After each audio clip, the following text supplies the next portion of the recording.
Bismillah. Bismillah wa salatu wa salam ala Rasulillah. What is the significance of salah or prayers in Islam? جب ہم دیکھتے ہیں کہ جو ارکان کے بارے میں کانسیپٹ اینڈ امپورٹنس آپ سے پوچھا گیا ہے اور اس میں صلاح کا کانسیپٹ ہم نے کل پڑھا اور آج ہم صلاح کی سگنیفیکنس پڑھیں گے یعنی اس کی امپورٹنس کیا ہے. Salah is the practice of formal worship in Islam and works as the soul of Islam. کل بھی میں نے یہ بات بتائی جب ہم نے کانسیپٹ پڑھا کہ یہ ایک ایسا طریقہ ہے، یہ ایک ایسی عبادت کا ایک ذریعہ ہے جو اسلام کی روح کی طرح کام کرتا ہے.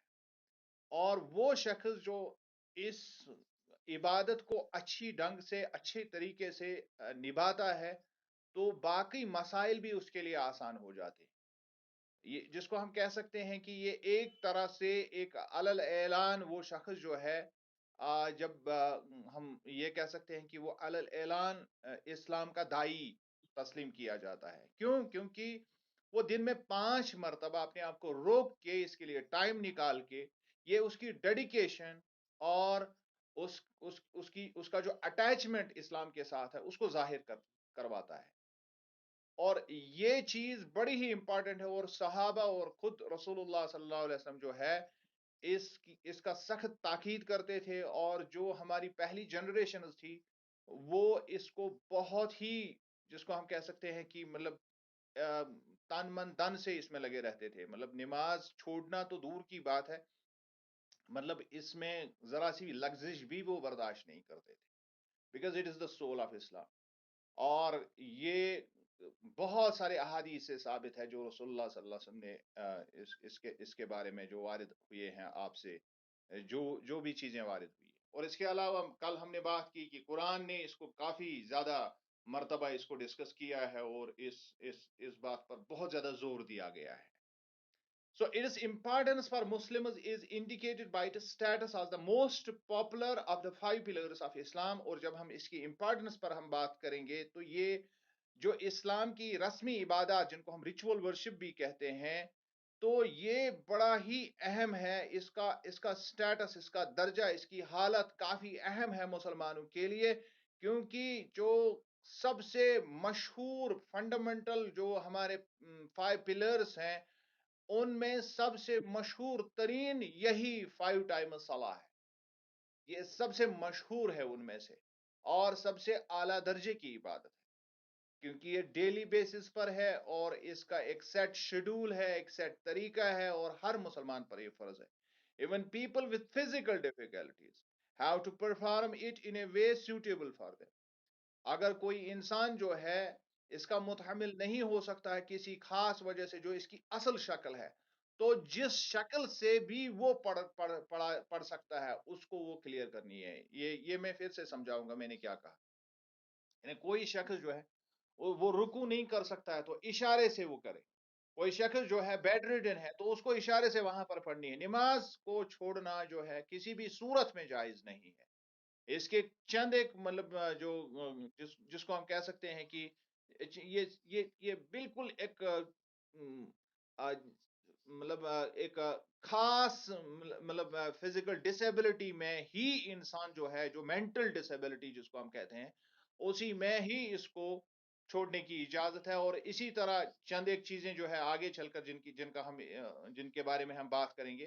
باقی کسی بھی صورت میں آپ نماز کو نہیں چھوڑ سکتے ہیں.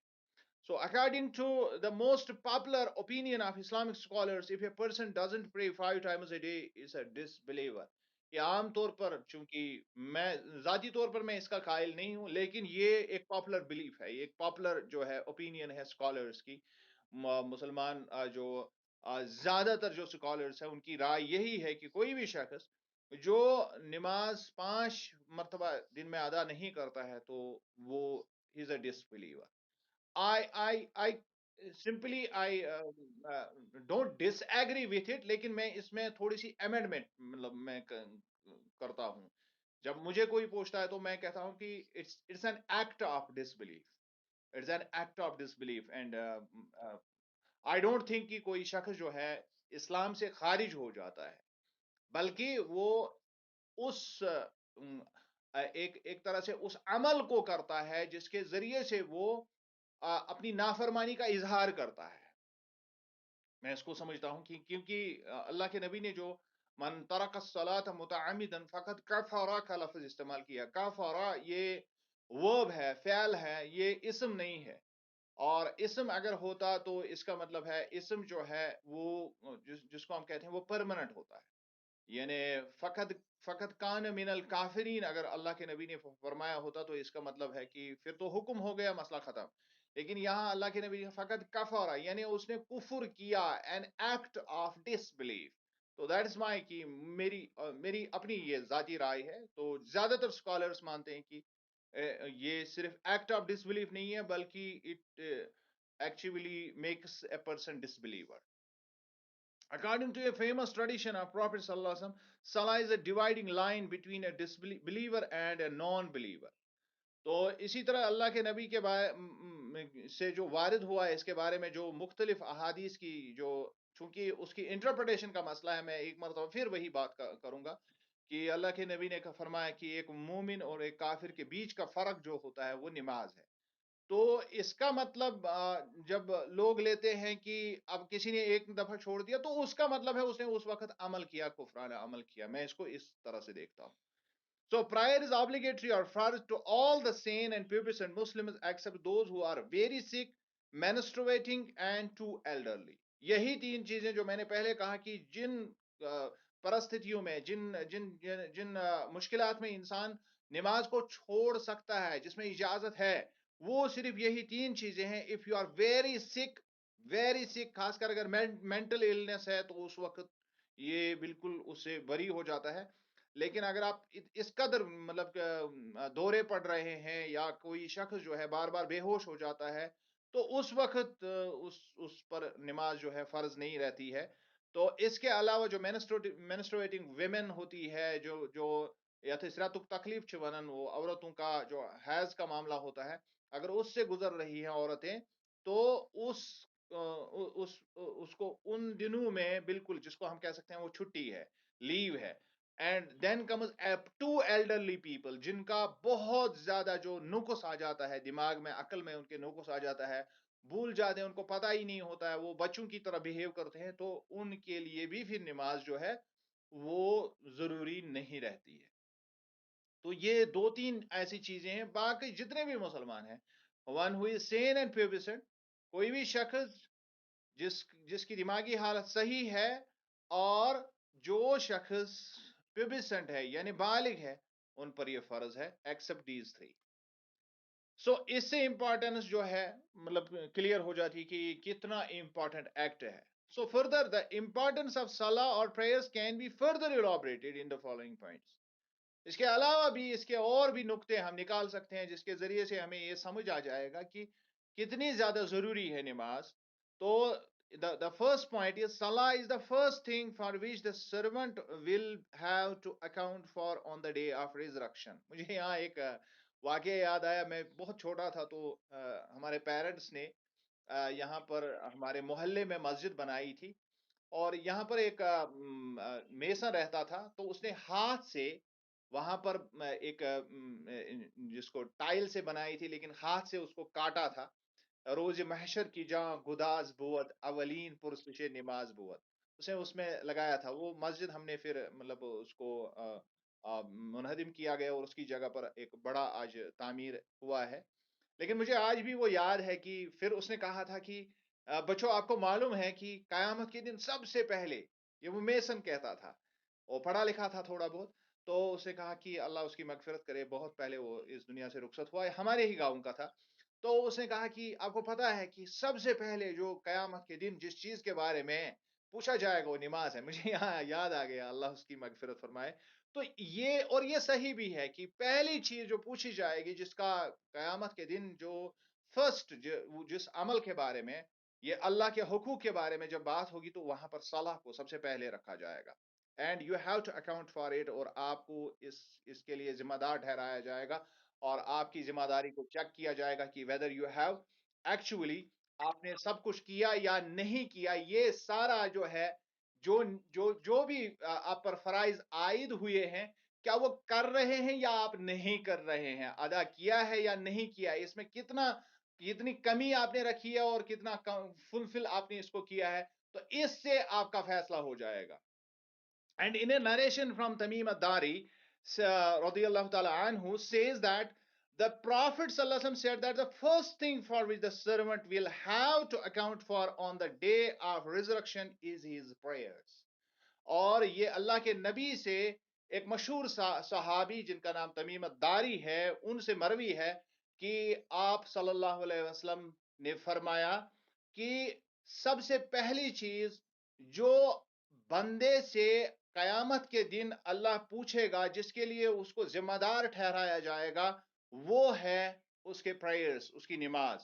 اس کے بارے میں اس کو سب سے پہلے آن دا ڈے آف ریزرکشن یعنی قیامت کے دن اس سے پوچھا جائے گا. So if he has completed it, اگر اس کا یہ حساب کتاب برابر ہو گیا، جتنی نمازیں اس کی فرض ہے یہ اکاؤنٹ کمپلیٹ تھا، then it is written as complete for him. پھر اس کا حساب کتاب قرار دیا جائے گا کہ اس نے اپنا حساب کتاب کمپلیٹ کر دیا. یعنی پورا جو جتنا بھی باقی دفتر ہے اس کو سمجھا جائے گا کہ یہ کسی نہ کسی اعتبار سے اس نے کمپلیٹ کیا ہوگا. یہاں پر میں ایک بات آپ کو سمجھانے کی کوشش کروں گا کہ اس کا ایک اور مطلب بنتا ہے، اس کا ایک اور مطلب یہ بنتا ہے کہ جو شخص نمازیں ادا کرتا ہے اللہ اس سے اللہ ایکسپیکٹ کرتا ہے، اللہ کے نبی اس سے ایکسپیکٹ کرتے ہیں کہ وہ باقی چیزوں میں بھی پھر اچھا ہوگا. اس حدیث کا صرف اتنا مطلب نہیں ہے کہ قیامت کے دن آپ کی نمازوں کا وہ ہو گیا تو مسئلہ ختم ہو گیا. اس کا مطلب یہ ہے کہ جو نمازوں کی پابندی کرتا ہوگا وہ باقی حقوق، جو حقوق العباد ہیں، جو باقی مسائل ہیں، جو حقوق اللہ باقی ہیں، ان میں بھی ڈیفینیٹلی وہ، کیونکہ نماز ہے ہی اسی کے لیے کہ آپ کو بار بار کنیکٹ کرے اللہ سے، اور جن چیزوں سے آپ دور ہو رہے ہیں ان چیزوں کے نزدیک آپ کو یہ لائے. This is the actual philosophy behind this صلاح.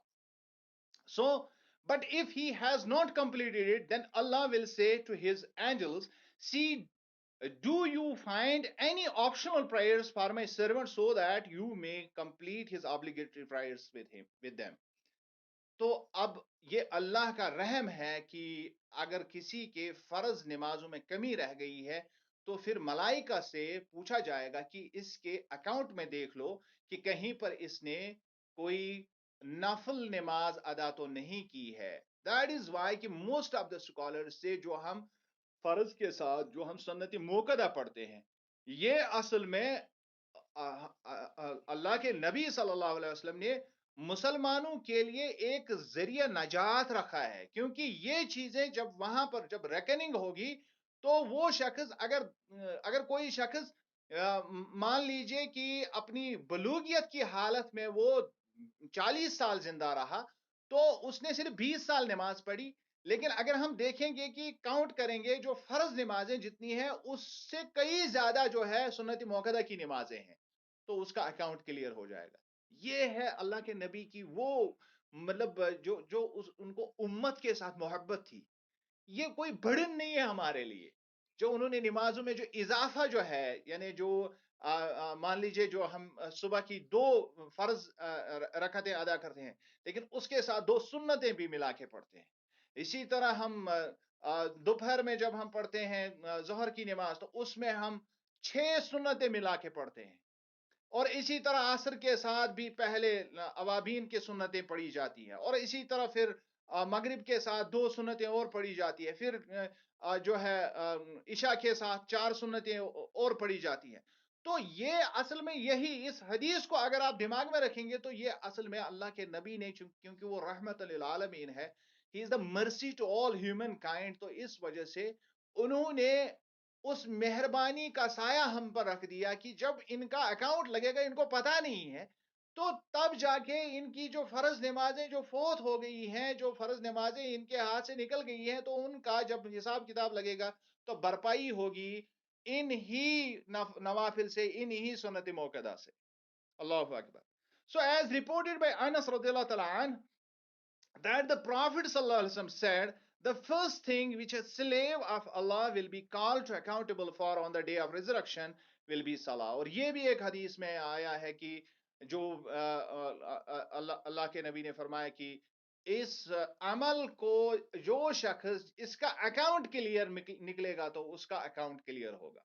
اور یہاں پر یہ بات پھر مختلف احادیث سے یہ بات جو ہے واضح ہو جاتی ہے کہ جو انسان ہے اس کو صلاح کا حساب کتاب دینا پڑے گا، اور اس کا کوئی چارہ کار نہیں ہے۔ اور یہی وجہ ہے کہ اس پر سارے اسکالرز متفق ہے کہ نماز نہیں چھوڑی جا سکتی ہے۔ If a person is a Muslim, he has to perform the salah. So Allah emphasizes on salah and thus establish regular prayer. Salah, verily the prayer is enjoined on the believers at fixed hours. یہ قرآن کا بالکل ان صلاۃ کانت علی المؤمنین کتاب موقوتا کی جو نماز ہے، یہ چوتھی سورت کی 103 آیت نمبر ہے، تو اس میں کلیئرلی یہ کہا گیا ہے کہ یہ بالکل صحیح اوقات کے ساتھ یہ فرض کی گئی ہے، تو ہمیں اوقات کا بھی خیال رکھنا ہے، یعنی اس میں بھی پس پیش نہیں ہونا چاہیے۔ کل میں نے آپ کو بتایا تھا کہ بہت سارے اسکالرز اس کو مانتے ہیں کہ جو دنیا کی طرف ہم مائل ہوتے ہیں تو it is a stop for this mega machine, جو انسان کو یہ جسم ملا ہے، ایک طرح کی ایک بہت بڑی مشین ہے، اس کو ایک طرح کا ہالٹ دیا جاتا ہے اس نماز کے ذریعے سے، تاکہ وہ پھر سے کنسنٹریٹ کرے towards the creator. So then second point, Salah was the first Sharia act to be legislated. اور اسی طرح صلاح جو ہے یہ وہ پہلا شرعی قانون ہے جس کا حکم ہوا ہے، کہاں پر؟ مدینے میں، سوری مکے میں، کیونکہ جتنے بھی شرعی قوانین جو ہے ان کا حکم اصل میں مدینے میں آیا۔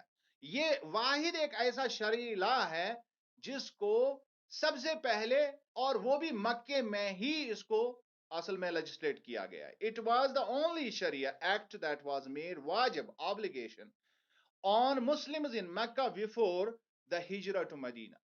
ایک اکیلا ایک مسئلہ ہے، ایک اکیلا فرض ہے جو عائد کیا گیا مسلمانوں پر مکے میں۔ باقی جتنی بھی فرائض ہے، چاہے اس میں جو بھی ہم باقی عبادات کرتے ہیں جو فرض ہیں، وہ سارے کے سارے ان کی لیجسلیشن جو ہوئی ہے وہ مدینے میں ہوئی ہے۔ while other acts of worship such as zakah, siyam, hajj, punishment for adultery, direction for trade, etc. were all made obligatory after migration to Medina۔ جیسا میں نے کہا کہ کوئی بھی جتنی بھی اور باقی عبادات ہیں یا جو بھی لیگل جو پروسیجر جو شریعہ کے باقی قوانین جو نافذ ہوئے، چاہے اس میں اڈلٹری ہے، چاہے اس میں ٹریڈ کامرس وغیرہ ہے، جو بھی مسائل ہیں ان سب کے بارے میں جو شرعی قوانین نافذ ہوئے وہ مدینے میں ہوئے۔